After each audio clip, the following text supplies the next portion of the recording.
Hello दोस्तों, स्वागत है आपका मेरे यूट्यूब चैनल देवभूमि ज्ञान दर्पण में। तो भारत के भूगोल में हमारा चल रहा था भारत की भूगर्भिक संरचना। तो इसके अंतर्गत हमने पहले भाग में देखा था कि भारत की जो भूगर्भिक संरचना है उसका विकास कैसे हुआ, भारत की जो स्थलाकृतियाँ वर्तमान में हमें दिखाई देती हैं उनका निर्माण कैसे हुआ है। तो आज इसका ये दूसरा भाग है जिसमें हम लोग उससे आगे की चीज़ें पढ़ेंगे। अगर आप लोगों को वीडियोज़ पसंद आ रही हैं तो इसे ज़्यादा से ज़्यादा शेयर कर दीजिए, लाइक कर दीजिए। चैनल पर पहली बार आए हैं तो चैनल को सब्सक्राइब करके बेल आइकन को प्रेस कीजिए, जिससे कि आपको लेटेस्ट नोटिफिकेशन मिलते रहें। तो चलिए स्टार्ट करते हैं आज की वीडियो। ये हमने कल देखा था भारत की जो भूगर्भिक संरचना है, इसमें जो सबसे प्राचीन भाग है वो है आपका ये प्रायद्वीपीय पठार। ठीक है, भारत का जो प्रायद्वीपीय भाग है नीचे वाला भाग, तो ये है आपका सबसे प्राचीन भाग, क्योंकि ये आपका प्राचीन गोंडवाना लैंड का हिस्सा था। और जो गोंडवाना लैंड बनी वो कैसे बनी, एक पैंजिया था पूरा हिस्सा, उसमें ऊपर वाला टूटा तो ये लॉरेशिया बना, और नीचे वाला जो था ये था आपका गोंडवाना लैंड। और इसी में एक छोटा सा हिस्सा था, ऐसे मैंने बात की थी कि समोसे के आकार का एक हिस्सा, यही आपका यहाँ से उत्तर पूर्व की ओर गति करता है और यूरेशियन प्लेट से टकराने के बाद यहाँ पे भारत का प्रायद्वीप वाला हिस्सा बनाता है। और उसके बाद यहाँ पे जो ये वाला हिस्सा है, यहाँ पे पहले टैथिस महासागर हुआ करता था, टैथिस सागर उसे कहते हैं। और यहाँ ऊपर ये यूरेशियन प्लेट है, तो नीचे से जब ये आया तो इसके टकराने से यहाँ पे हिमालय पर्वत का निर्माण हो गया। ठीक है, तो इसके बारे में हमने बात कर ली थी कल। और इससे दक्षिण में फिर ये प्लेन्स हैं जो आपके गंगा के मैदान हैं। के बाद ये दक्षिण का भाग आता है जिसे हम प्रायद्वीप कहते हैं, जो कि सबसे प्राचीन भाग है। इस प्रायद्वीप के कौन कौन से खंड हैं, कितने टाइप की यहाँ चट्टानें पाई जाती हैं, उसके बारे में आज हम बात करने वाले हैं। तो चलिए आगे बढ़ते हैं। जैसा कि कल हमने देख लिया था भारत की जो स्थलाकृतियाँ हैं, तो भारत की स्थलाकृतियों को मेनली 3 भागों में बांटा जा सकता है। मैंने बताया था भूगर्भ कहने का अर्थ है पृथ्वी के अंदर की संरचना जो हम देख नहीं सकते, लेकिन स्थलाकृति कहने का अर्थ होगा जो हम देख पा रहे हैं, जैसे हिमालय पर्वत है, अरावली श्रेणी है, ठीक है, या फिर प्रायद्वीपीय जो पठार वाला भाग है, नदियों से बने हुए मैदान हैं, उनको हम देख सकते हैं। तो यहाँ पे भारत की जो स्थलाकृतियाँ हैं इन्हें 3 भागों में हम रख सकते हैं। पहला है आपका दक्षिण का प्रायद्वीपीय पठार, पूरा एक अलग हिस्सा है और इनकी संरचना सबसे प्राचीन है, इसलिए इनके बारे में हम अलग से पढ़ेंगे। इसके बाद दूसरा हिस्सा आता है उत्तर भारत की विशाल पर्वतमाला। तो जब ये यहाँ से ऊपर आया, भारत का जो प्रायद्वीपीय पठार वाला हिस्सा है, और ये यूरेशियन प्लेट से टकराया, तब जाके विशाल पर्वतमाला बनी। इसके बाद विशाल पर्वतमाला से जो आपका अवसाद बने वो नीचे आए, और उसके बाद धीरे धीरे नदियों के साथ या फिर वर्षा के जल के साथ तो धीरे धीरे यहाँ पर फैलने लगे, और इनसे उत्तर भारत का जो विशाल मैदान है इसका निर्माण हुआ। ठीक है, तो इन सबको हम देखेंगे। आज की वीडियो हम बात करेंगे दक्षिण भारत के प्रायद्वीपीय पठार की। यहाँ से बहुत से क्वेश्चन बनते हैं, और इससे पहले जो हमने चट्टानों का वर्गीकरण पढ़ा था वहाँ से भी बहुत से क्वेश्चन बनते हैं, तो आप लोग सारी वीडियोज़ को पूरा एंड तक जरूर देखें। तो चलिए बात करते हैं दक्षिण भारत के प्रायद्वीपीय पठार के बारे में। इससे रिलेटेड जो महत्वपूर्ण फैक्ट थे वो कल हम डिस्कस कर चुके हैं, जैसे कि ये तो प्रायद्वीपीय पठार है, गोंडवाना लैंड जो एक हिस्सा था उससे बना हुआ है। ठीक है, तो इन चीज़ों के बारे में हम देख चुके हैं। आगे हम सीधे देख लेते हैं प्रायद्वीपीय भारत की जो संरचना है, इसमें चट्टानों के निम्नलिखित क्रम मिलते हैं या फिर चट्टानों के निम्नलिखित प्रकार मिलते हैं। तो ये भी हमने कल देख लिया था कौन कौन से प्रकार मिलते हैं। यहाँ पे मेनली हैं आर्कियन क्रम, धारवाड़ क्रम, कुडप्पा, विंध्य क्रम, और इसके साथ साथ गोंडवाना क्रम, दक्कन ट्रैप। ठीक है, फिर इसके बाद आपका हिमालय पर्वत जो है उसमें टर्शियरी क्रम और क्वार्टनरी क्रम जो है इसके भी चट्टानें यहाँ पे देखने को मिलती हैं। तो टर्शियरी और जो क्वार्टनरी है इसमें हम हिमालय पर्वत के और जो उत्तर का विशाल मैदान है उसके विकास के बारे में मेनली अध्ययन करेंगे। तो आप लोग कह सकते हैं कि प्रायद्वीपीय पठार में यहाँ तक के हिस्से आते हैं। ठीक, आप इनको याद कैसे रखेंगे, इसके लिए मैं एक तरीका आपको बता देता हूँ। आप इनका सीक्वेंस जो है याद कर लेना, क्योंकि यहाँ से काफ़ी प्रश्न बनते हैं। तो आप ऐसे याद रखें, आधा कुविगो, आधा कुविगो। ठीक है, आ से आर्कियन, धा से धारवाड़, यहाँ से कुडप्पा, विंध्य और गोंडवाना क्रम। तो इस तरीके से आप याद रख सकते हैं, और इनका विकास भी लगभग इसी क्रम में हुआ है। तो एक एक करके देख लेते हैं कि क्या ये चट्टानें हैं, इनकी क्या विशेषताएं हैं, कहाँ कहाँ पाई जाती हैं, इनका विस्तार कहाँ है। तो इस प्रकार के क्वेश्चन एग्जाम में डायरेक्टली बन जाते हैं। तो चलिए सबसे पहले हम देखेंगे आर्कियन क्रम की चट्टानें। तो आर्कियन क्रम कल मैंने बात की थी। आर्कियन कहने का मतलब है जो सबसे आरंभिक हैं, सबसे प्राचीन हैं, यानी कि ऐसी चट्टानें जिनका निर्माण पृथ्वी के ठंडा होने से हुआ है। ठीक है, जो ज्वालामुखी शुरू में फट रहे थे यहाँ पर, या फिर जो मैग्मा था, क्योंकि जो पूरी पृथ्वी है ये शुरुआत में एक आग का गोला थी। ठीक है, तो इसीलिए यहाँ पर जो भी उस टाइम पे ज्वालामुखी उद्गार हुए, उनके ठंडा होने से, उनके जमने से जो चट्टानें बनी उन्हें आर्कियन चट्टानें कहा गया। ठीक है, इन्हीं आर्कियन चट्टानों को आप आग्नेय शैल भी कहते हैं। तो आग्नेय शैल या फिर आग्नेय जो चट्टानें हैं ये एक ही टाइप की चट्टानें हैं। ठीक है, जिनका निर्माण किससे हुआ है, पृथ्वी के गर्म लावा से। तो देख लेते हैं इनमें क्या क्या विशेषताएं हैं। पहला देखें, पृथ्वी के इतिहास का लगभग 86.7% भाग का निर्माण कैम्ब्रियन पूर्व काल में यानी कि इस आर्कियन युग में हुआ है। तो आर्कियन युग एक ऐसा युग है जिस युग में पृथ्वी जो है अपने आप में आग का गोला थी, आप लोग ऐसे समझ सकते हैं, अर्थात पृथ्वी पर कोई जीवन नहीं था। ठीक है, और जीवन नहीं होने की वजह से आप लोग ये भी ध्यान रखेंगे कि आर्कियन चट्टानों में आपका कभी जीवाश्म नहीं मिलेंगे, हो नहीं सकते। ठीक, तो पृथ्वी के इतिहास का लगभग 86.7% जो भाग है इसका निर्माण कब हुआ है, आर्कियन युग में या जो कैम्ब्रियन पूर्व काल है इसमें हुआ है। ठीक है, आप लोग ध्यान रखेंगे कि आर्कियन युग को ही आपका कैम्ब्रियन पूर्व युग भी कहा जाता है। इसके बाद आएगा कैम्ब्रियन काल। आगे चलते हैं। आर्कियन क्रम की चट्टानों का निर्माण तप्त पृथ्वी के ठंडा होने के फलस्वरूप हुआ है। जैसा कि मैंने बताया, पृथ्वी गर्म आग का गोला थी, यहाँ पे जब जो आपका ज्वालामुखी है उसके बहुत से विस्फोट हुआ करते थे, तो इनके मैग्मा या लावा से ठंडा होने के बाद जो चट्टानें निर्मित हुई उन्हीं को आग्नेय चट्टान कहा गया। और यहाँ पर जीवाश्म का अभाव है। क्यों है? क्योंकि इस टाइम पे आपका जीवन यहाँ पे संभव ही नहीं था। ठीक है, जीवन नहीं था तो जीवाश्म नहीं मिलेंगे। आगे देखें, ये ग्रेनाइट सिस्ट अथवा नीस से निर्मित प्राचीनतम चट्टानें हैं, यानी कि हम कह सकते हैं ये मूलभूत चट्टानें हैं। तो सीधा क्वेश्चन बन सकता है कि निम्न में से कौन सी चट्टानें अपने आप में मूलभूत चट्टानें हैं। मूलभूत कहने का अर्थ हुआ कि चाहे कोई भी किसी भी प्रकार की चट्टान हो, उसका जो उद्भव हुआ होगा वो इसी प्रकार की चट्टानों से हुआ है। तो आगे जो हम चट्टानें पढ़ेंगे उन सभी का उद्भव इन्हीं आग्नेय चट्टानों से हुआ है, और उनके बेस में, उनके आधार में अभी भी ये चट्टानें मौजूद हैं, इसीलिए हम इन्हें आधारभूत या मूलभूत चट्टानें कह सकते हैं। ठीक है, अब ये क्वेश्चन आपका हाल ही में किसी एग्जाम में बना हुआ था कि ग्रेनाइट से निर्मित चट्टानें कौन सी हैं, तो आपने वहाँ पे आंसर लगाया होगा कि आग्नेय चट्टान है जो ग्रेनाइट से निर्मित है। तो ध्यान रखना, ग्रेनाइट, सिस्ट और नीस, इनसे निर्मित प्राचीनतम चट्टानें क्या कहलाती हैं? आग्नेय चट्टानें। बहुत ज़्यादा महत्वपूर्ण है, इन तीनों को याद रखना। ठीक है, ग्रेनाइट, सिस्ट और नीस। ये ग्रेनाइट, सिस्ट और नीस अगर किसी के दिमाग में आता है कि ये होते क्या हैं, तो ध्यान रखना भैया, जो आग्नेय चट्टान है वो ज्वालामुखी के ठंडा होने से बन गई। जैसे आपने लोहे को पिघला दिया, या लोहा उसमें मिट्टी कंकड़ सब मिला के आपने बहुत ज़्यादा हाई टेम्परेचर देके उसे पिघला दिया, उसके बाद वो ठंडा हुआ तो एक चट्टान निर्मित होगी। ठीक हो गया। लेकिन ये चट्टानें जो है बहुत सालों के बाद, लाखों सालों तक ऐसे ही खड़े रहने के बाद धीरे धीरे क्या होने लगी? संक्षारित होने लगी। इनका जो है क्षरण होने लगा, इनका अपरदन होने लगा। तो इससे जो इनका अवशेष बचा है एक तरीके से, उसी अवशेष के रूप को ग्रेनाइट, सिस्ट या नीस कहा जाता है। अर्थात आप कह सकते हैं कि जो आग्नेय चट्टानें शुरुआत में बनी थी, अब वो अपने वास्तविक रूप में नहीं है, उनका बहुत ज़्यादा क्षरण हो चुका है, तो वो एक अवशेषी रूप में बची हुई हैं, और उसी रूप को कहा जाता है ग्रेनाइट, सिस्ट अथवा नीस। ठीक है, तो इस तरीके से आप ध्यान रखेंगे। आगे बहुत महत्वपूर्ण पॉइंट है, देखें, प्रायद्वीपीय भारत जो है, इस प्रायद्वीपीय भारत का 2/3 हिस्सा आग्नेय चट्टानों से ही निर्मित है, जहाँ इन चट्टानों के मूल रूप से 3 पूर्ण परिभाषित रूप मिलते हैं। ठीक है, तो आप लोग ध्यान में रखें कि प्रायद्वीपीय भारत में ही हमने पढ़ा है, ये सबसे प्राचीन भूखंड है, जो कि बार बार मैं कह रहा हूँ गोंडवाना लैंड का भाग था, और गोंडवाना लैंड अपने आप में पैंजिया का हिस्सा था। ठीक है, तो गोंडवाना लैंड का भाग था प्रायद्वीपीय भारत, और ये प्रायद्वीपीय भारत सबसे प्राचीन स्थल खंड है, इसलिए यहाँ आग्नेय चट्टान मिलेंगे। और आप ध्यान रखेंगे कि प्रायद्वीपीय भारत का 2/3 भाग इन आग्नेय चट्टानों से ही बना हुआ है। ठीक है, यहाँ पर इसके 3 पूर्ण परिभाषित रूप मिलते हैं। कौन कौन से हैं? बंगाल नीस, बुंदेलखंड नीस और नीलगिरी नीस। बंगाल नीस ये जो बांग्लादेश और पश्चिम बंगाल का क्षेत्र है, इसके आसपास जो मिलते हैं भूखंड, चट्टानें जो मिलती हैं, उन्हें बंगाल नीस कहा जाता है। बुंदेलखंड नीस, आप जानते हैं कि यूपी से मध्य प्रदेश के आसपास का जो क्षेत्र है उसे बुंदेलखंड क्षेत्र कहा जाता है। और यहाँ पर जो आग्नेय चट्टानें या फिर आग्नेय चट्टानों के अवशेष जो यहाँ पे विद्यमान हैं, उन्हीं को बुंदेलखंड नीस कहा जाता है, और ये अपने आप में सर्वाधिक प्राचीन आग्नेय चट्टानें माने जाते हैं। ठीक है, तो यहाँ से क्वेश्चन एक बार बना हुआ है कि निम्न में से कौन सा सबसे प्राचीन नीस का प्रकार है, तो ध्यान रखें बुंदेलखंड नीस। ठीक है, आगे है नीलगिरी नीस। आपको पता है कि जो ये प्रायद्वीपीय भारत है, यहाँ पर नीलगिरी की पहाड़ियाँ हैं।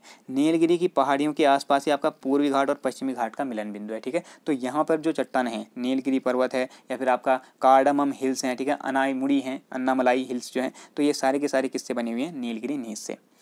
आगे चलें, इनके विस्तार की बात करें तो कहाँ कहाँ पर फैली हैं आपकी आग्नेय चट्टानें, इनका या अवशेष जो है कहाँ कहाँ पे हमें दिखाई देता है अभी। तो ये चट्टानें मुख्यतः कर्नाटक, तमिलनाडु, आंध्र प्रदेश, मध्य प्रदेश, उड़ीसा, झारखंड के छोटा नागपुर पठार और दक्षिण पूर्व राजस्थान में पाई जाती हैं। तो ये चीज़ें आप लोग एक दो बार लगातार रिवीजन करके हल्का दिमाग में बैठा लें कि मेनली जो आग्नेय चट्टान है उनका विस्तार हमें कहाँ कहाँ देखने को मिलता है। जैसे यहाँ पे कर्नाटक, तमिलनाडु, आंध्र प्रदेश, ये तो तीनों के तीन दक्षिण भारत के हैं, यहाँ तो मिलेंगे ही मिलेंगे, आपने श्योर रहना है, ठीक है। बाकी कर्नाटक, तमिलनाडु में अन्य प्रकार की चट्टानें भी मिलेंगी जो हम आगे बात करेंगे। इसके अलावा मध्य प्रदेश, उड़ीसा और छोटा नागपुर पठार में भी दिखाई देती हैं, तो ये भी बहुत ज़्यादा महत्वपूर्ण है। और दक्षिण पूर्व राजस्थान, वैसे भी राजस्थान में जो आपका अरावली श्रेणी है वो भी एक तरीके से अवशेष ही है, वो प्राचीन पर्वत है, लेकिन वो आपका एक तरीके से पूरा आग्नेय चट्टान नहीं है, ठीक है। तो बहुत सी बुक्स में लिखा है, जैसे आपका दृष्टि की अगर आप बुक उठाते हैं तो उसमें अरावली पर्वत को आग्नेय या फिर आर्कियन चट्टानों के अंतर्गत इंक्लूड किया हुआ है। लेकिन ध्यान रखें भैया, अरावली जो है मोड़दार पर्वत है, वलित पर्वत है, तो अपने आप में वो धारवाड़ चट्टानों का एक टाइप से प्रकार हुआ, ठीक है। आगे हम बात कर लेंगे उसके बारे में। तो ये है आपकी आर्कियन चट्टानों का विस्तार, या फिर आप कह सकते हैं आर्कियन चट्टानों का फैलाव कहाँ कहाँ पर है, ठीक है। तो इसमें अच्छे से देख सकते हैं मैप में, चाहें तो आप लोग इसका स्क्रीनशॉट ले सकते हैं। तो यहाँ पे देखें, ये आपका राजस्थान गुजरात वाला हिस्सा है, यहाँ पे आपको दिखाई देंगे, ये अरावली श्रेणी का हिस्सा दिखा रखा है इनने, ठीक है। इसके बाद यहाँ पे दक्षिण पूर्व जो राजस्थान है यहाँ पे दिखाई देंगी, ठीक है। छोटा नागपुर पठार के क्षेत्र में आपकी फैली हुई है। यहाँ पे आप मेघालय में गारो, खासी, जयंतिया के आसपास की जो पहाड़ियाँ हैं यहाँ पे आपको दिखाई देगा, ठीक है। और दक्षिण भारत में तो पूरा ही ये हिस्सा जो है ये आपका आर्कियन क्रम की चट्टानों से बना हुआ है। आगे चलते हैं, बहुत ज़्यादा महत्वपूर्ण पॉइंट है, महान हिमालय जो है आपका, आप जानते हैं कि इनका निर्माण जो है टर्शियरी क्रम में हुआ है। मैं बता चुका हूँ आप लोगों को कि हिमालय जो है सबसे नवीन पर्वतमाला है, क्योंकि इसका निर्माण सबसे लास्ट में हुआ। पहले आपका भारत का जो प्रायद्वीपीय भूखंड है वो आया, उसके बाद आपका हिमालय का निर्माण शुरू हुआ, और इसके बाद आपका मैदान बनने शुरू हो गए। मैदानों का निर्माण हो गया, लेकिन हिमालय पर्वत अभी भी क्या है, अपने निर्माण की अवस्था में, अभी भी वो निर्मित हो रहा है, ठीक है। तो हिमालय जो है सबसे नवीन पर्वत श्रृंखला मानी जाती है अपने आप में, जिनका निर्माण टर्शियरी क्रम में हुआ। लेकिन जो आपका महान हिमालय है, यानी कि वृहत हिमालय, इस हिमालय के गर्भ में रीढ़ की हड्डी के समान जो चट्टानें मौजूद हैं वो आर्कियन क्रम की चट्टानें हैं, ठीक है। तो ये भी आप लोग ध्यान में रखेंगे, क्योंकि मैंने बताया कि हर चट्टान जो भी अभी आपको दिखाई दे रही है, भले वो किसी भी क्रम की चट्टान हो, उसके आधार में कहीं ना कहीं आर्कियन चट्टानें ही होंगी, ठीक है, क्योंकि उनसे ही उनका निर्माण होता है। आर्कियन क्रम की चट्टानों का अगर आर्थिक महत्व देखें तो आर्कियन चट्टानें भारत की खनिज संपदा का एक भंडार है, बहुत इंपॉर्टेंट भंडार। यहाँ पर धात्विक और अधात्विक दोनों प्रकार के खनिज जो हैं वो प्रचुर मात्रा में मिलते हैं, ठीक है। आप लोग अच्छे से याद रख लेना। अगर आपसे पूछा जाता है कि पूरे सारे ऑप्शन देके पूछा जाता है सर्वाधिक जो खनिज संसाधन हैं वो किस क्रम की चट्टानों में मिलेंगे, तो चाहे धात्विक खनिज हो या अधात्विक खनिज हो, दोनों ही कहाँ मिलेंगे, सर्वाधिक आर्कियन क्रम की चट्टानों में मिलते हैं। यानी कि आर्कियन क्रम की चट्टानें धात्विक और अधात्विक खनिज को प्रचुर मात्रा में कैरी करती हैं, ठीक। लेकिन अगर आपसे पूछा जाता है कि आर्थिक महत्व से या फिर हमारे लिए सर्वाधिक आर्थिक खनिज कहाँ से प्राप्त होते हैं पूछा जाता है, तब आप कहेंगे धारवाड़। कारण क्या है, आर्कियन क्रम की चट्टानें जो हैं आग्नेय शैल हैं, एक तरीके से लावा, मैग्मा आदि से बनी हुई हैं। तो पृथ्वी के गर्भ में जितने भी खनिज पदार्थ से, जितने भी आपका धातु अधातु से, सब गली हुई या पिघली हुई फॉर्म में था, वो बाहर निकला, उससे चट्टान बन गई। तो जाहिर सी बात है चट्टान में आपका बहुत सारा धात्विक और अधात्विक मटेरियल मिलेगा। लेकिन ये चट्टानें इतनी हार्ड थी और इतनी गहराई में जा चुकी हैं वर्तमान में कि इनका दोहन बहुत ज़्यादा कठिन है। आप लोग बहुत ज़्यादा अगर इनको तोड़ना चाह रहे हैं, इनसे खनिज प्राप्त करना चाहते हैं, तो आपको बहुत ज़्यादा इस पर खर्च करना पड़ेगा, बहुत ज़्यादा मेहनत करनी पड़ जाएगी, और उसके बाद ही बहुत अच्छी मात्रा में खनिज हमें नहीं मिल पाएगा, ठीक है। तो इसीलिए इनका दोहन कठिन होने के कारण ये सबसे ज़्यादा धात्विक अधात्विक खनिज या फिर आपका खनिज संपदा का ये भंडार तो हैं, लेकिन हमारे लिए आर्थिक दृष्टि से बहुत ज़्यादा महत्वपूर्ण नहीं है, ठीक है। तो ये चीज़ आप ध्यान में रखें। आगे चलते हैं, दूसरा टाइप आता है धारवाड़ क्रम की चट्टानें। मैंने आपको ट्रिक बताई है, आधा कुविगो, ठीक है, यानी कि धारवाड़, आ से आर्कियन हम पढ़ चुके हैं, अब धारवाड़ देखेंगे। तो आर्कियन क्रम की जो चट्टानें थी, जब इनका निर्माण हुआ तो इन्हीं चट्टानों के निश्चित अपर्दन और निक्षेपण के कारण, ठीक है, एक निश्चित कहने का मतलब मेरा है कि समय के साथ धीरे धीरे, ठीक है, पर्टिकुलर समय में, तो आर्कियन क्रम की चट्टानों के अपर्दन और निक्षेपण के फलस्वरूप ही धारवाड़ क्रम की चट्टानों का निर्माण हुआ है। और ये जो चट्टानें हैं ये प्राचीनतम परतदार चट्टानें हैं जो अत्यंत ही रूपांतरित एवं विरूपित हो चुकी हैं। अब ध्यान रखना भैया, अभी हमने पढ़ा कि विश्व की सबसे प्राचीनतम जो चट्टानें हैं वो प्राचीनतम चट्टानें कौन सी थी, ये थी आपकी आर्कियन चट्टानें, ठीक है। लेकिन यहाँ पर लिखा है कि प्राचीनतम परतदार चट्टान, तो दोनों में हल्का सा डिफरेंस है। देखिए होगा क्या कि आपको एक यहाँ पे आर्कियन मैंने चट्टान दे दी, ठीक है, आर्कियन शैल है, इसमें लगातार अपर्दन हो रहा है, ये लगातार टूट रही है, तो इसका जो मलबा है वो पानी के साथ बह के नीचे नीचे ऐसे इकट्ठा होता जाएगा, ठीक है। और यहाँ इकट्ठा होते होते होते कोई पहाड़ अगर बन रहा है, यहाँ पे कोई स्थलाकृति ऐसा रूप ले रही है मान लीजिए, तो ये जो चट्टान है, ये चट्टान ऐसा नहीं होगा कि यहाँ से मलबा इकट्ठा हो रहा था और एक साथ ही उठ गया अचानक से। क्या होगा, धीरे धीरे जो मलबा इकट्ठा होगा वो परत के रूप में होगा, ठीक है। जैसे आप लोग कह सकते हैं कि यहाँ से मलबा थोड़ा सा आया, एक परत बनी, फिर दूसरी परत, फिर तीसरी परत, फिर चौथी परत, पांचवी परत। लेकिन जो ये आपका चट्टान बनी थी, ये अचानक एक विस्फोट हुआ ज्वालामुखी का और पूरी चट्टान खड़ी होगी। बट ये लाखों करोड़ों वर्षों में धीरे धीरे धीरे परत बनने से ये चट्टान बनेगी, इसीलिए परतदार चट्टान इन्हें कहा जाता है, ठीक। तो परतदार चट्टान हमेशा किससे बन सकती है, किसी दूसरी चट्टान के अपरदन से और निक्षेपण से। जो उसका निक्षेप है, जो मलबा बचेगा, वो धीरे धीरे इकट्ठा हुआ और परतदार चट्टान बनी। तो ये जो चट्टान है ये तो आग्नेय है, अचानक विस्फोट से बन गई, तो इन्हें हम प्राचीनतम चट्टानें मानते हैं। लेकिन इनसे बनने वाली जो सबसे पहली परतदार चट्टान थी, जो कि परतों से बनी है, वो कौन सी है, धारवाड़ चट्टानें। इसीलिए धारवाड़ चट्टानों को प्राचीनतम परतदार चट्टानें भी कहा जाता है। तो ये चीज़ ध्यान में रखना। एक यहाँ पे टर्म आता है जिससे काफ़ी लोग कन्फ्यूज होते हैं, रवेदार चट्टानें। अगर आपसे पूछा जाता है कि प्राचीन रवेदार चट्टानें कौन सी हैं, तब आप आर्कियन चट्टानों के साथ ही जाएंगे। कारण क्या है, रवेदार कहने का मतलब जो आपकी आर्कियन चट्टानें हैं इनमें रवें पाए जाते हैं, ठीक है। तो रवों से निर्मित चट्टानें। रवें क्या होते हैं, रवा कहने का मतलब वो आपका इंग्लिश में बोलें तो क्रिस्टल, ठीक है। क्रिस्टल यानी कि एक तरीके से आप लोग कह सकते हैं कि टुकड़ा टाइप, कांच के टुकड़े होते हैं जैसे, वो क्रिस्टल का एक तरीके से फॉर्म लेते हैं। तो क्रिस्टल रूप में मिलने के कारण जो आर्कियन चट्टानें हैं उन्हें रवेदार चट्टानें भी कहा जाता है, ठीक है। तो रवेदार चट्टानें, परतदार चट्टानें, आर्कियन चट्टानें क्या होते हैं, इनको आपने क्लियरली यहाँ पे समझना है। अगर आपसे पूछा जाता है प्राचीनतम परतदार, तो धारवाड़ के साथ जाना, ठीक है। लेकिन ये भी क्या है, अत्यधिक रूपांतरित हो चुकी हैं और अपना जो मूल रूप था उसे खो चुकी हैं। वर्तमान समय की बात हो रही है, ठीक है। आगे चलते हैं। धारवाड़ चट्टानें भी जीवाश्म रहित हैं, कायांतरित हैं और सबसे प्राचीन औषधि चट्टानें हैं, ठीक है। परतदार कहें या औषधि कहें, क्योंकि ये जो परत बन रही है ये अवसाद जमा होने से बन रही है। और अवसाद किसके थे, इन आर्कियन चट्टानों के। तो आर्कियन चट्टानों से जो अवसाद निकला उसके लगातार एक एक करके परत बनी, जमा होते रहे और पूरा चट्टान बन गई, पहाड़ बन गया, तो उसी को धारवाड़ का, ठीक। आगे देखें, अरावली पर्वत का निर्माण, मोस्ट इंपोर्टेंट पॉइंट मान के चलें। अरावली पर्वत का निर्माण इसी क्रम की चट्टानों से हुआ है, यानी धारवाड़ क्रम से, जो कि विश्व का प्राचीनतम मोड़दार या वलित पर्वत है, ठीक है। मोड़दार या वलित पर्वत कहने का अर्थ हुआ कि जब यहाँ पर क्या होता है, लगातार ऐसे परत दर परत जमा होती हैं तो इनमें वलन पड़ने लगते हैं, ठीक है। क्योंकि ऐसा नहीं है ना, ये परतें बिल्कुल स्लेट है और एक के ऊपर एक रखते जा रहे हैं तो चस्पा होते जा रही हैं, बिल्कुल बराबर होंगे समांतर, ऐसा नहीं है, ठीक है। तो यहाँ पर इस तरीके से इकट्ठा होते हैं तो ये वलित या फिर मोड़दार पर्वत बन जाते हैं, ठीक है। तो वलित या मोड़दार पर्वत जो है विश्व का प्राचीनतम, वो अरावली है, जिसका निर्माण धारवाड़ क्रम की चट्टानों से माना जाता है, एनसीईआरटी के अकॉर्डिंग, ठीक है। आगे चलते हैं। इस क्रम की चट्टानों का जन्म कर्नाटक के धारवाड़ और शिमोगा जिले में होने के कारण ही इनका जो नामकरण है वो धारवाड़ चट्टान के रूप में किया गया है। तो धारवाड़ का नाम धारवाड़ क्यों पड़ा है, क्योंकि इनका जो निर्माण हुआ है, जन्म हुआ है, वो हमें सबसे पहले कहाँ दिखाई दिया, कर्नाटक के धारवाड़ और शिमोगा जिले में, ठीक है। तो इसके नाम पर ही इसका नाम धारवाड़ रख दिया। यह प्रायद्वीपीय और बाह्य प्रायद्वीपीय दोनों ही भागों में पाई जाने वाली चट्टान है। तो ऐसा नहीं है कि जो धारवाड़ क्रम की चट्टान है केवल प्रायद्वीपीय भारत में पाई जाती हैं, ये आपका प्रायद्वीप में भी पाई जाएंगी और अन्य भागों में भी मिलती हैं।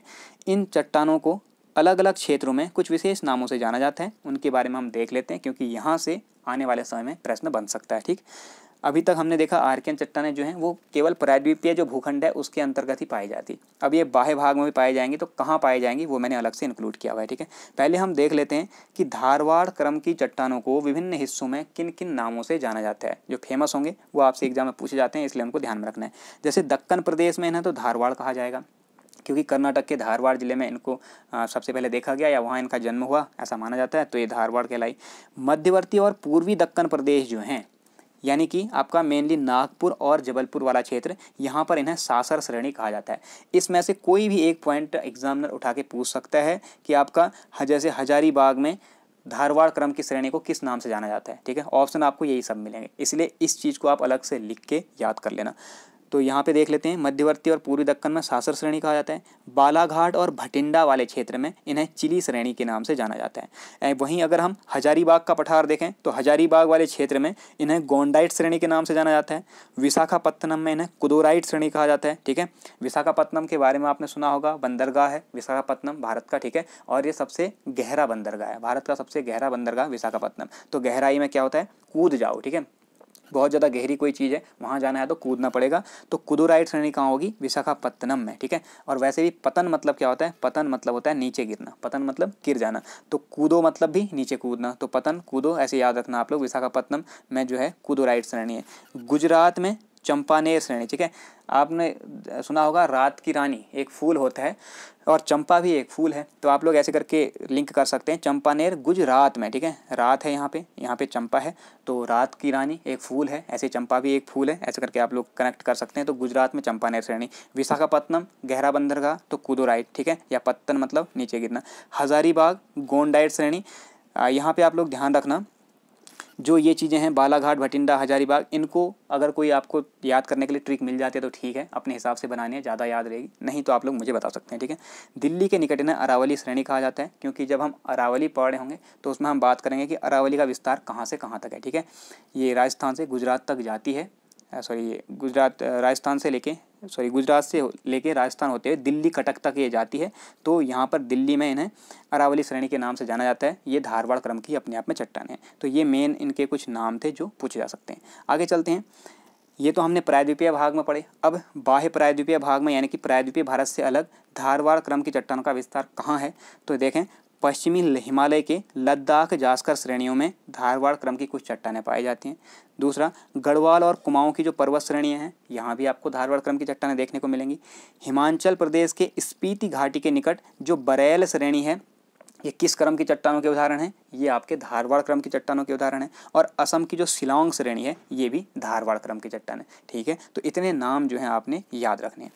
आगे चलते हैं, धारवाड़ क्रम की चट्टानों का मैप देख लेते हैं। तो धारवाड़ क्रम की चट्टानों का विस्तार देखिए, बाह्य प्रायद्वीप में यहाँ पे आपको दिखाई दे रहा होगा धारवाड़ क्रम की कुछ चट्टानें, ठीक है। इसके साथ साथ यहाँ तक इनका विस्तार है, कुमाऊं हिमालय तक।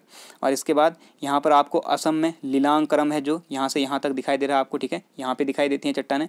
इसके साथ साथ आपका ये राजस्थान, गुजरात, मध्य प्रदेश वाला जो क्षेत्र है, इस पूरे क्षेत्र में ये चट्टानें फैली हुई हैं। और सबसे इंपॉर्टेंट, ये जो आपका कर्नाटक का धारवाड़ और शिमोगा जिला है, तो यहाँ पे ये चट्टानें देखने को मिलती हैं। हजारीबाग के पठार के आसपास ये चट्टानें देखने को मिलते हैं, ठीक है। आप लोग उसमें से पढ़ेंगे और इस मैप को देखेंगे। इसका सबसे अच्छा तरीका है कि आप बाजार से ब्लैंक मैप खरीद के लाओ भारत का, और उसमें ऐसे करके हेडिंग डाल के ये सारी चीज़ें फिल कर लो। और जब आप ये नोट्स बनाएंगे तो नोट्स के साथ ही इसे चस्पा करके रख दें, और जब नोट्स पढ़ेंगे तो इनको देखते रहें, बहुत अच्छे से क्लियर हो जाएगा, ठीक है। आगे चलते हैं। इस क्रम की जो चट्टान है, इनका आर्थिक महत्व देख लेते हैं धारवाड़ का, ठीक है। तो धारवाड़ यानी कि धात्विक, धारवाड़ धात्विक, धात्विक क्या था, खनिज था, धातु, ठीक है। धारवाड़ को याद रखेंगे धातु से। तो इस क्रम की जो चट्टानें हैं आर्थिक दृष्टि से सर्वाधिक महत्वपूर्ण है। क्यों कहा मैंने ऐसा, क्योंकि अभी हमने देखा आर्कियन क्रम की चट्टानों में प्रचुर मात्रा में खनिज मिलते हैं, लेकिन उनका दोहन नहीं कर सकते हम, उन्हें खोद के निकालना बहुत ज़्यादा कठिन है, बहुत ज़्यादा, ठीक है। लेकिन धारवाड़ क्रम की चट्टानें परतदार होने की वजह से इनका दोहन करना आसान है, और इनमें भी बहुत ज़्यादा खनिज मिलेंगे। कारण क्या होगा, ये आर्कियन क्रम की चट्टानों से ही डायरेक्ट निर्मित हुई है, ठीक है। तो इनका दोहन भी आसान है और इनमें खनिज भी काफ़ी पाए जा रहे हैं, इसीलिए आर्थिक दृष्टि से सर्वाधिक महत्वपूर्ण हो जाते हैं हमारे लिए, ठीक है। सभी प्रमुख धात्विक खनिज जैसे लोहा, सोना, चांदी, मैग्नीज, तांबा, क्रोमियम, ठीक है, इसके साथ साथ धात्विक खनिज जो भी हैं वो मेनली कहाँ पाए जाएंगे, इन चट्टानों में पाए जाते हैं। तो अगर आपसे पूछा जाता है कि सर्वाधिक जो आपके धात्विक या अधात्विक खनिज हैं वो प्रचुर मात्रा में कहाँ पाए जाते हैं, किन चट्टानों में, तो आप आर्कियन के साथ जाएं। लेकिन आपसे पूछा जाता है कि आर्थिक दृष्टि से सर्वाधिक महत्वपूर्ण चट्टानें कौन सी हैं, या फिर किन चट्टानों से हम सर्वाधिक मात्रा में खनिज, धात्विक या अधात्विक खनिज प्राप्त करते हैं, तब ये धारवाड़ क्रम की चट्टानें होंगी, ठीक है। अब चलते हैं तीसरे टाइप में, कुडप्पा क्रम की चट्टानें, आधा कुवी गो, ठीक है। फिर मैं कह रहा हूँ ट्रिक, आधा कुवी गो। कुडप्पा क्रम की चट्टानें देखिए, जैसे आर्कियन चट्टानों से धारवाड़ क्रम की चट्टानें बनी, अब धारवाड़ चट्टानों से क्या बनेंगी, कुडप्पा क्रम की चट्टानें, फिर कुडप्पा से विंध्य क्रम, ऐसे करके आगे चलता जाएगा, ठीक है। धारवाड़ क्रम की चट्टानों के अपर्दन और निक्षेपण के फलस्वरूप इन चट्टानों का निर्माण हुआ, और इस प्रकार ये भी परतदार चट्टानें होंगी, ठीक है। इन चट्टानों में भी जीवाश्म का अभाव है। हालांकि उस समय पृथ्वी पर जीवों का उद्भव हो चुका था, लेकिन इन चट्टानों में जीवाश्म अभी तक नहीं मिले हैं, ठीक है। तो ये आप लोग ध्यान में रखना। आगे चलते हैं। इन चट्टानों का नामकरण जो है, ये कुडप्पा जो नाम मिला है वो कहाँ से मिला, आंध्र प्रदेश के कुडप्पा जिले के आधार पर हुआ है। जैसे धारवाड़ चट्टानों का जो नामकरण है कर्नाटक के धारवाड़ जिले, शिमोगा जिले, उनके नाम पर, ऐसे ही कुडप्पा का जो नामकरण है वो आंध्र प्रदेश के कुडप्पा जिले के नाम पर हुआ है, क्योंकि यहाँ पर ये सबसे ज़्यादा मात्रा में पाए जाते हैं और इनका जो विस्तार है ये अर्धचंद्राकार रूप में है। ये प्रश्न पहले यूके ट्रिपल बना चुका है, ठीक है, कि आंध्र प्रदेश में अर्धचंद्राकार रूप में फैली पर्वत श्रेणियाँ किस क्रम का उदाहरण है, तो आप लोग ध्यान में रखना, ये है कुडप्पा क्रम की चट्टानों का उदाहरण। कुडप्पा है अर्धचंद्राकार, ठीक। आगे चलते हैं। आंध्र प्रदेश पूर्वी घाट में स्थित है, आपको पता होगा, हम अगले चैप्टर में ये सारी चीज़ें डिस्कस करेंगे, पश्चिम घाट, पूर्वी घाट। तो पूर्वी घाट पर्वत का निर्माण भी कुड़प्पा क्रम की चट्टानों से हुआ है। ये आप लोग नोट करके रखेंगे, बहुत ज़्यादा महत्वपूर्ण पॉइंट है। ठीक है, आगे चलते हैं, इनका विस्तार देखते हैं कुड़प्पा चट्टानों का। तो इनका विस्तार मुख्यतः आंध्र प्रदेश, मध्य प्रदेश, राजस्थान, तमिलनाडु एवं कर्नाटक, इन जिलों में तो मिलेगा ही। ठीक है, इसके साथ साथ जो तमिलनाडु में सेवराय और जेवादी हिल्स हैं, ठीक है, सेवराय जेवादी हिल्स, इसके साथ साथ कृष्णा श्रेणी है, अन्नामलाई श्रेणी है तमिलनाडु केरल के आसपास, इसके साथ साथ पापाघानी तमिलनाडु, ठीक है, चेयार श्रेणी। तो ये जो श्रेणियाँ हैं ये कुड़प्पा क्रम की श्रेणियों का उदाहरण है। इनमें से सबसे ज़्यादा पूछी जाने वाली जो महत्वपूर्ण है उन्हें मैं आपको बता देता हूँ।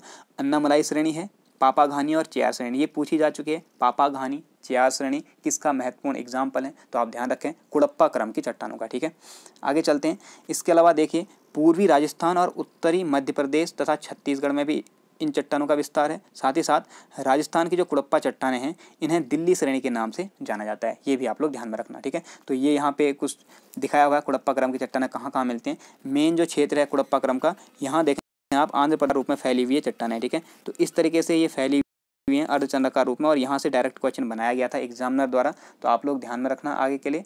अर्धचंद्राकार है कुड़प्पा। ठीक है, अब कुड़प्पा से और भी चीज़ें आप लोग ध्यान में रख सकते हैं ट्रिक के माध्यम से। क्या, उनके आर्थिक महत्व में। ठीक है, तो आर्थिक महत्व में कैसे आपने ध्यान से रखना है उनको मैं बताता हूँ। देखिए आर्थिक महत्व अगर इसका देखें कुड़प्पा क्रम की चट्टानों का, तो ये बलुआ पत्थर, चूना पत्थर, संगमरमर, एस्बेस्टस आदि के लिए प्रसिद्ध चट्टान है। ये जो बलुआ पत्थर है ये बहुत ज़्यादा महत्वपूर्ण एक पत्थर है जिसका उपयोग किया जाता है आपका मकान बनाने में। मकान को पहाड़ी भाषा में कहा जाता है कुड़ी। ठीक है, कुड़ी कहा जाता है या कुड़ कहा जाता है, तो कुड़ से बना कुड़प्पा। तो आप लोग ध्यान रखना, अगर आपसे पूछा जाता है कि मकान आदि के निर्माण के लिए जो बलुआ पत्थर टाइप की चीज़ें मिलती हैं या पत्थर मिलता है वो किन क्रम की चट्टानों का उदाहरण है, तो आप याद रखेंगे कुड़प्पा क्रम की चट्टानों का। ठीक है, इसके साथ साथ आप लोग देखें जो चूना पत्थर है इससे सीमेंट बनाया जाता है, सीमेंट उद्योग का आधार है, आप लोग जानते हैं। ठीक है, बाकी संगमरमर और एस्बेस्टस भी यहाँ से मिलते हैं। तो बलुआ पत्थर, चूना पत्थर, संगमरमर, एस्बेस्टस के लिए प्रसिद्ध जो आपके चट्टानें हैं वो हैं कुड़प्पा क्रम की चट्टानें। चूना पत्थर का सर्वाधिक भंडार इन्हीं चट्टानों में मिलता है, और इस क्रम की कुछ चट्टानों में हीरे भी पाए जाते हैं। ठीक है, आपने सुना होगा पन्ना की खान, ठीक है, गोलकुंडा की खान है, वो आपने कंफ्यूज नहीं करना है कि कुड़प्पा क्रम के, वो आपकी विंध्य क्रम के हैं, वो अलग हैं। लेकिन ये ध्यान रखना कि कुड़प्पा क्रम में भी हीरे पाए जाते हैं, और साथ ही साथ आंध्र प्रदेश की जो कुड़प्पा चट्टानें हैं इनमें सोने के भी प्रमाण मिले हैं। ठीक है, तो ये आप लोग ध्यान में रखेंगे। आगे चलते हैं, विंध्य क्रम की चट्टानें, तो आधा, कुवी, गो। ठीक है, विंध्य क्रम की चट्टानों में देखते हैं, ये जो है परतदार चट्टानें हैं जिनका निर्माण कुड़प्पा संरचना के अवसादीकरण एवं निक्षेपण के फलस्वरूप हुआ है। लेकिन यहाँ से एग्जामिनर ने एक डायरेक्ट क्वेश्चन बनाया था कि निम्न में से किस क्रम की श्रेणियों का निर्माण जल निक्षेपों के फलस्वरूप हुआ है या जल निक्षेपों के द्वारा हुआ है, तो इसलिए मैंने यहाँ पे इसे ऐड कर दिया। महत्वपूर्ण मान के चलें कि ये परतदार चट्टानें हैं, इनका निर्माण जैसे पहले होता चला आ रहा था, आर्कियन से बना आपका धारवाड़, धारवाड़ से बना कुड़प्पा, कुड़प्पा से विंध्य बनेगा। लेकिन ज़रूरी चीज़ ये है कि डायरेक्ट एग्जामिनर ने पूछा है कि जल निक्षेपों द्वारा किसका हुआ है, तो इसको मैंने यहाँ पे ऐड किया है। ध्यान रखेंगे कि विंध्य क्रम की चट्टानें जल निक्षेपों द्वारा बनी हुई हैं। ठीक है, और ये जो जल निक्षेप हैं कहाँ से आए, ये आए आपके कुड़प्पा संरचना से। ठीक है, तो कुड़प्पा जो चट्टानें थी इनका अवसादीकरण हुआ, इनका निक्षेपण हुआ, जिसके फलस्वरूप जल निक्षेपों द्वारा विंध्य क्रम की चट्टानें निर्मित हुई हैं। अब जल निक्षेपों से इनका निर्माण हुआ है, यानी कि जो कुड़प्पा क्रम की चट्टानें थी, मैंने बताया कुड़प्पा क्रम में क्या था आपका, बलुआ पत्थर, चूना पत्थर, ठीक है, एस्बेस्टस, संगमरमर, ये सारी चीज़ें थी। यही चीज़ें टूट रही हैं, इनके छोटा छोटा चूरा बन रहा है, मिट्टी बन रही है, और वही बह के नीचे आ रही है, इकट्ठा हो रही है, धीरे धीरे परतें बन रही हैं और एक चट्टान निर्मित हो जा रही है। तो इस चट्टान में भी कौन सी चीज़ें पाई जाएंगी, चूना पत्थर, बलुआ पत्थर, चीनी मिट्टी, कॉपर क्ले, ये चीज़ें मिलना स्वाभाविक है। ठीक है, ये आप लोग अपने तरीके से सोच के भी बना सकते हैं इस चीज़ को। ठीक, आगे चलते हैं। जैसे आपने पढ़ा ना अभी कि आर्कियन चट्टानों से बनी धारवाड़, तो आर्कियन जो थी ये आपकी बनी हुई है मैग्मा लावा से, तो इसमें खनिज तत्व थे। ठीक है, बहुत ज़्यादा धात्विक अधात्विक खनिज जैसे लोहा, चांदी, मैग्नीज, तांबा, तो इनसे जब क्षरण होकर कोई चट्टान बनेगी तो इसमें ऑब्वियस रूप से आपको धातु मिलेंगे, इसलिए धारवाड़ क्रम की चट्टानों से हम धातु प्राप्त करते हैं। सर्वाधिक प्राप्त इन्हीं चट्टानों से किया जाता है, जबकि सर्वाधिक मात्रा इनमें है, लेकिन इनका दोहन कठिन है। ठीक है, ऐसे ही फिर धारवाड़ से अगली चट्टान बनी तो इसमें से धातु बहुत ज़्यादा नहीं जाएगा, तो बहुत कम मात्रा में रहेगा, तो इनमें क्या आ गया आपका, बलुआ पत्थर, चूना पत्थर आ गया। अब इस बलुआ पत्थर का निक्षेपण हुआ तब क्या बनेगी, बलुआ पत्थर वाली चट्टान बनेगी फिर से। ठीक है, तो इसीलिए इनमें बलुआ पत्थर, चीनी पत्थर, चूना पत्थर, चीनी मिट्टी, कॉपर क्ले आदि मिलते हैं।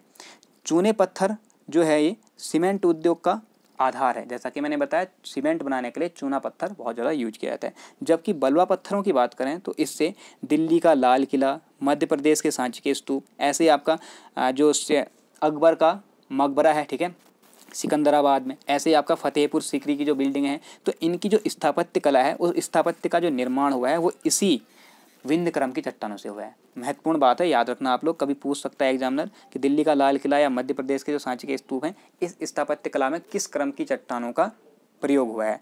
तो ये जो चट्टानें हैं वो हैं विंध्य क्रम की चट्टानें। आगे चलें, विंध्य क्रम की जो चट्टानें हैं ये इनका जो नामकरण हुआ है वो विंध्याचल श्रेणी से हुआ है। और विंध्याचल श्रेणी आपने पढ़ी होगी, विंध्य चट्टान विंध्य श्रेणी है वो कहाँ पे पाई जाती है, आप लोग भारत के मैप में देखेंगे इन्हें, ठीक है। तो ये जो विंध्य श्रेणी है ये गंगा के मैदान, जो कि उत्तर भारत का हिस्सा है, जैसे हिमालय समाप्त होगा, हिमालय के बाद लगेगा आपका गंगा का मैदान, और दक्कन का जो पठार है जो अभी हमने पढ़ा, यहाँ पे दक्कन का पठार देखा ऐसे, ठीक है, ऊपर से नीचे को देखेंगे तो ऐसे हिमालय आएगा, फिर गंगा का मैदान आएगा, फिर दक्कन का पठार आता है ऐसे। तो दक्कन का पठार और जो हिमालय पर्वत है, ये जो गंगा का मैदान है, इनके बीच जो जल विभाजक के रूप में काम करता है वो है आपकी विंध्य श्रेणी, ठीक है। तो ये भी ध्यान में रखेंगे आप लोग, जल विभाजक रेखा बनाती है। विंध्य क्रम की चट्टानें, अगर इनका विस्तार की बात करते हैं तो विंध्य क्रम की चट्टानें राजस्थान के चित्तौड़ से लेकर बिहार के सासाराम तक लगभग 1,03,600 वर्ग किलोमीटर में विस्तृत हैं, ठीक है। आगे चलते हैं, विंध्य क्रम की चट्टानों का विस्तार देख लेते हैं फिर। तो यहाँ पे आपको दिखाई दे रहा होगा साफ साफ, ये जो राजस्थान का चित्तौड़ वाला एरिया है, यहाँ से लेकर बिहार तक, यूपी और बिहार तक के क्षेत्र में इनका विस्तार है। और बिहार में कहाँ पर, जो सासाराम हिल्स हैं, ठीक है, सासाराम बिहार में पाई जाती हैं। और ये जो चित्तौड़ वाला क्षेत्र है, चित्तौड़ की जो श्रेणियाँ हैं यहाँ से लेके, ठीक है। तो इतना लंबा इनका विस्तार है और पूरा एरिया कितना है, लगभग 1,03,600 वर्ग किलोमीटर, ठीक है, लगभग इतना इनका विस्तार है। दक्षिण भारत में भी कहीं कहीं पर आपको विंध्य क्रम की चट्टानें देखने को मिलेंगी। और ये जो विंध्याचल है, अब यहाँ पे देखिए ये वाला क्षेत्र है विंध्याचल श्रेणी का क्रम, ठीक है। इससे नीचे जो है प्रायद्वीपीय भारत है और इससे ऊपर जो है ये गंगा का मैदान है। इसीलिए इस विंध्य श्रेणी को गंगा का मैदान और प्रायद्वीप भारत के बीच जल विभाजक के रूप में जाना जाता है। आगे चलते हैं, भादर श्रेणी, बिजवार श्रेणी, कैमूर श्रेणी, ये विंध्य क्रम के अंतर्गत ही आते हैं। और जो कैमूर श्रेणी है काफ़ी महत्वपूर्ण है, ठीक है। अमरकंटक का पठार जो है इसी के आसपास स्थित है, इसी श्रेणी का भाग है, ठीक है, कैमूर श्रेणी। आगे चलते हैं, पन्ना और गोलकुंडा की प्रसिद्ध हीरे की खानें विंध्य क्रम में मिलती हैं। जबकि हमने इससे पहले बात की थी जो आपका ये कुड़प्पा क्रम की चट्टानें थी, इसमें हीरे की खानें मिलती हैं, ठीक है, हीरे की या प्राप्ति होती है इन चट्टानों से। लेकिन मैंने वहीं पे बताया था कि पन्ना और गोलकुंडा की जो विश्व प्रसिद्ध खानें हैं ये आपकी विंध्य क्रम में है, ना कि कुड़प्पा क्रम में, तो इससे कन्फ्यूज नहीं होना है। विंध्य क्रम की चट्टानें सामान्यतः जीवाश्म विहीन हैं, लेकिन पूर्ण रूप से नहीं, क्योंकि जो कैमूर क्रम की चट्टानें हैं इनमें से कुछ कार्बनिक पदार्थ हमें प्राप्त हुए हैं और इनके आधार पर बताया जाता है कि यहाँ पर वानस्पतिक जीवन के कुछ संकेत मिलते हैं, ठीक है। तो जीवन तो पहले ही शुरू हो गया था, लेकिन जीवाश्म इन चट्टानों में नहीं मिल पाए। एक आपकी ये विंध्य क्रम की चट्टान है जहाँ पर हमें जीवाश्म देखने को हल्के संकेत मिलते हैं, ठीक है। तो ये आज की वीडियो थी जिसमें हमने 4 प्रकार यहाँ पे देखे, मेनली जो प्रायद्वीपीय पठार की चट्टानें हैं या फिर उनकी श्रेणियाँ हैं, ठीक है। वीडियो कैसा लगा कमेंट करके ज़रूर बताएं, और अगर पसंद आ रहा है तो ज़्यादा से ज़्यादा वीडियो को शेयर भी कर दीजिए। तो मिलते हैं नेक्स्ट वीडियो में, अपना ध्यान रखें, अच्छे से पढ़ाई करें, थैंक यू।